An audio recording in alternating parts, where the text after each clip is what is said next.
Hello and welcome to another lighting diagram tutorial. My name is Trenton Hoshiko, and today we're talking about Portrait of Miss E. Gadelin Lagervall by Magnus Enckell.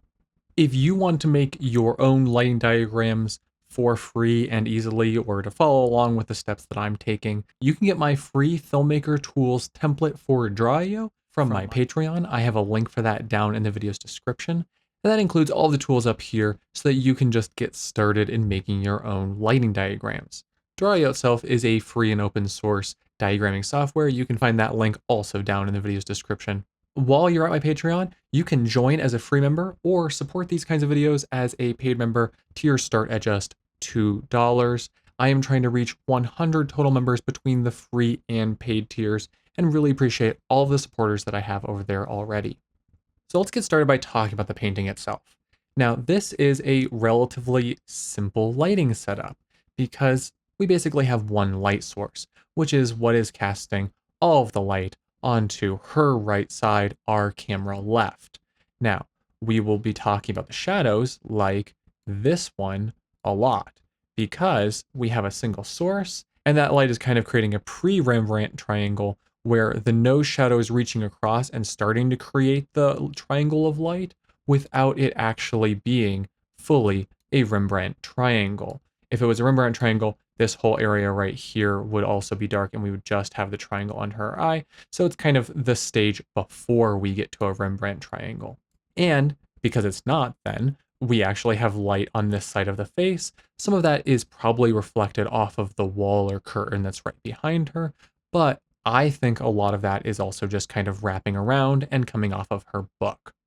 All of that together makes us be able to see into the shadowed side of the face, her left side, our camera right, while we get this wonderful bright exposure on the right side, our camera left. Speaking of shadows, she has a shadow that is behind her right here, and that appears to just be simply her shadow falling upon the surface. So she is relatively close to whatever backdrop there is right here. I'm just going to call it a wall. It could be a curtain. It doesn't really matter. It's kind of abstracted. You can see the tones all, shifting and the brushstrokes are a little bit messier. And so it doesn't really matter what that is exactly, but she's relatively close to it, probably within a foot or two, max. And so we're getting that shadow directly falling right behind her. You will notice that the shadow is a little bit shorter than her, and the angle of her nose shadow, if I uncover it there, is downwards ever so slightly. So I would say that the light is actually above her head height just a little bit. We can't tell if she's sitting or standing. I imagine that sitting is probably the more comfortable reading position, and that's what she would have probably opted for sitting for a portrait. We also do have darker areas up here on the corner, and especially down here at the bottom corner. The left side over here has a darker kind of edge around it, which helps push the eye towards the center, but has a brighter spot right here where you can see more of that blue tone. We'll get back to that in just a minute. The rest of her is reasonably shadowless. This lighting that's falling on her is very even. Even her arm doesn't cast that much of a shadow against her own body. And I will say that because of how the positioning probably works here, that's probably a little bit of an artist interpretation.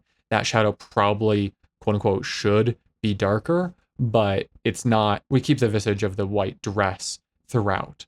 The tone of the whites are really, really even. Her chest area right here is about the same tone as the book. Her actual left hand is actually a little bit darker because it would be a little bit more shadowed. So there's something to note there. Now, if we're shooting this with, motion, there'll be movement or whatever. That shadow and therefore that tone of the shadow will change a bit as somebody moves. Her skin is really impressively, in my opinion, separated from the dress itself. She is very pale, and that dress right here is almost kind of translucent like, where you kind of get some of the skin tone through it, but yet we are still able to separate these two as different tones, probably in part because we get a little bit more of pink across her face and the bridge of her nose area, as opposed to like the whiteness of the dress and the chest and the sleeves, with some more blue tones, which probably would be reflected light from the wall itself. So we're just talking about how we're separating tones and trying to manage skin color, skin tone, and also how that light is reflecting off of things. So, with this, we have a single source. It needs to be large enough that it encompasses her entirely. We're not having some sort of fine barn door slit that's just, capturing, a slice of her. We're having her be totally encompassed with the light and enough for it to wrap around her face, while at the same time, the positioning of that light, in my opinion, would be far enough back to create a hard shadow on her nose here and a somewhat hard shadow on the background here. This shadow, I think, is more diffused by artist interpretation and how the background is set up. But in real life, proximity of objects, the object that's casting the shadow, the proximity that it, to the surface that's casting the shadow on, will change the hardness of the shadow. The closer it is, the harder the shadow, the further away, the softer the shadow. We are getting some softness here, so I think that that's why she's not like leaning against the wall. Her nose to her face here is a much shorter distance, and so we do get a harder edge, although it's not entirely hard, and it's filled in a little bit by the wrapping light. I would say that we could light something like this with a reasonably large softbox or octabox, because that would give us enough light wrap where we can also play with the distance of the light because it's being diffused at the lamp itself, instead of using like a separate diffusion frame. That way we are retaining some of the hardness at a distance. So, we're kind of balancing the two so that we get even light all across her body and having it wrap just a little bit, while also making sure that we keep that shadow. So let's build out a little floor plan here and look at what that would actually maybe look like. As usual, we're using Draw.io's built-in floor plan tools. Makes it super easy. This is our setup for her. We just need a wall. This could be literally any wall. The wall is not what matters. What matters is her eye contact with the camera or the audience or the photographer, in whatever way you might interpret that eye contact. That's what's really stunning here. And so we want to be able to make sure the light wraps around so that we get that second eye. You can see how delicately this shadow is placed right across here so that no shadow doesn't obscure the eye. We get both eyes perfectly and we get wonderful catch lights in it.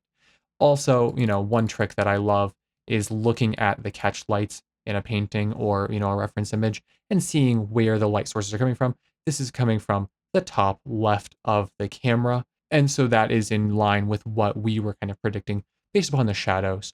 You can also see that it seems to be a relatively sizable light source. It's not just like a pinprick, which would be, something we would need to use as like a Fresnel or, the sun really far away, those kinds of things. It is a reasonably large looking source. But we also want to make sure that we get this fall off on the back here. And like I said, we will get to that. So I'm going to use an octabox for this. I really do like the circular nature of octabox lighting, and I'm going to put it here. You could use a, 1x1 LED panel for this. You could use a Kino technically. You could use a diffusion frame or, the center of a 5-in-1 reflector as diffusion and just put that really close to the light. I think everything there except for the Kino or the LED panel would be a little bit more cumbersome and not as just immediately effective as using the octabox. LED panels often have like a built-in diffuser, and Kinos are just a really soft, large source. So those would already be very similar to the octabox in terms of large, soft source that we're looking for that we can use then distance to control how those shadows work. Another thing that I like about octaboxes is that if you get a Bowens mount one, they can go on basically any Bowens mount light. Obviously, there's some discrepancies between different manufacturers, specs for the Bowens mount. There shouldn't be, but there is sometimes. But this could be something as simple and cheap as a Godot 37-inch octabox, which is about $40. I use those a lot for my videos, and in these diagrams, I really like them. This could be one of those aperture domes. This could be basically any manufacturer making an octabox. It doesn't have to be complex, and you can get something relatively cheap, which is good because we like cheap around here for micro-budget filmmaking discussions. We're going to have this at an angle and a distance where the light would wrap around her. Her head itself and her nose and her body position is what's going to block the light from the other side mostly. If you are using something like an LED panel or a Kino, most likely you will have doors that help you also control the spread of the light. The downside of using an octabox is that you have less control in that regard. Something like a grid can help you focus that light more and control some of that spill. So those are just some various options you have. Now, like I said, we want to make sure this area stays dark.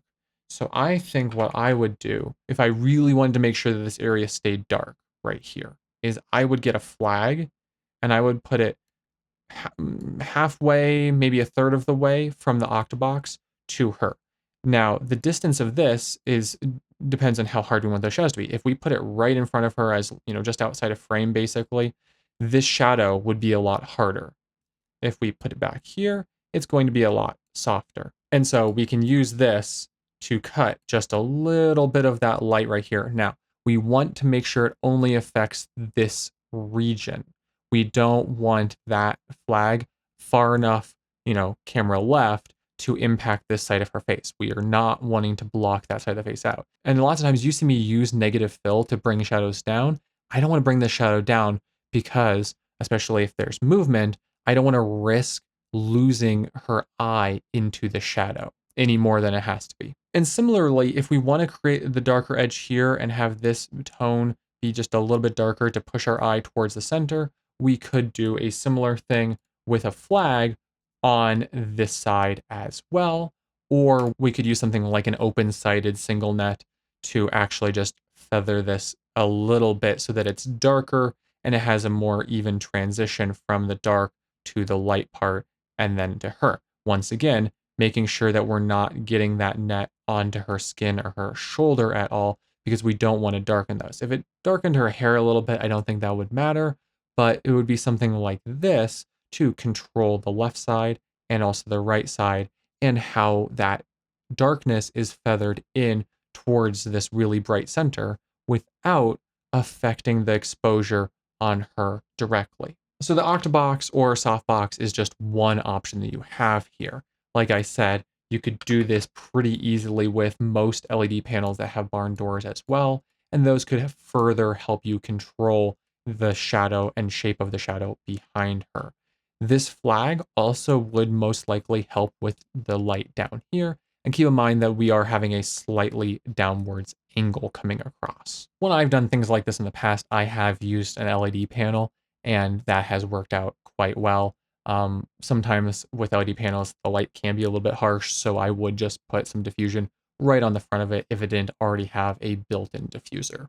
And then from there, you can manipulate the actor's position back and forth from the wall to control how sharp the shadow is. The closer she is to the wall, the sharper the shadow will be. The further away, the lower it will be, and the softer it will be.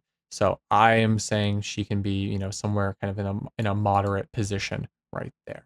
And then just with how this is set up, some of this light will reflect the blue tone back into her shadows and back onto her dress, especially in these shadowed areas. Her hand, like we said, needs to be kind of turned away from that light source just a little bit. It is at an angle to it, maybe covered by the book somewhat. And so we will get more of a shadow look on her hand. If we are losing too much light from the wrap with the exposure on her hand and, it coming around, we can use things like a bounce card to bring some of that just back in just a little bit. So like I said, this is a pretty easy setup to do, but we're talking about individual factors here and how do we control these individual factors, which, oftentimes we talk about, yes, but for something so simple, it looks like, oh, well, we just set up the light and we can just go. But it depends on exactly how you want your frame to look. Do we want that light to push our eye towards the center? Those types of questions are then answered by maybe we use a flag, maybe we use a net. Do we use a LED panel with barn doors? Do we use a Bowens mount lamp with barn doors and a hood, but then have some sort of diffusion? Or are we going to use an octabox? Or are we going to use an octabox with a grid? And just kind of experimenting with those different tools to see how they shape the light in the way that you want to. So something that is a relatively easy setup, depending on these questions that you might have about your scene, we have to, dive a little bit deeper about what tools are going to be most specifically useful for this. If you don't have a specific need to push the exposure lower on the sides, you can not use the flag and not use the net. I would say that that would make the image look a lot more flat. To me, part of the strength of this image is that it's not entirely flat across her and the wall. She is not exactly the same tone. We are getting those shadows and we are getting a depth of color and darkness around her that then pushes our eye to her. And if we just put up our softbox and said, okay, let's go, and we didn't have that, it would be a lot more even. And for certain projects, that would probably be okay. But if we're trying to recreate the tone of this type of image, I don't think that that would be as effective. So these are two different ways to light a portrait like this. If you have any comments or questions, please leave them in the comments down below. I love getting comments. If you like this video, please give it a like. That really helps me reach new viewers who also like these kinds of lighting diagram and art discussion videos. If you want to see more, you can subscribe for upcoming videos about cinematography, lighting, and micro-budget filmmaking in general. I make not only these lighting diagrams, but also almost weekly cinematography discussion videos for various tools, techniques, and things that I'm testing out. If you want to pick up the types of tools we've talked about in this video, I will have affiliate links down in the video's description. Those affiliate links help support these videos at no extra cost to you. If you want to support these videos directly, like I said at the beginning, I do have a Patreon where you can go and join for as little as $2. And like I said at the beginning, that's where I have my lighting diagram template here that has all of the filmmaker tools already created for you so that you can just get started making your own lighting diagrams and planning your filmmaking setups. That diagram is completely free and the link is down in the video's description. Thank you so much for watching, and remember, this week, please take care of some people around you. There's a lot of things going on. Reach out to some friends and just check in with them. Wear a mask in public to help reduce illness transmission, and definitely take care of yourselves as well. Those are all very important things. And as always, I hope you have a wonderful week ahead of you. Peace.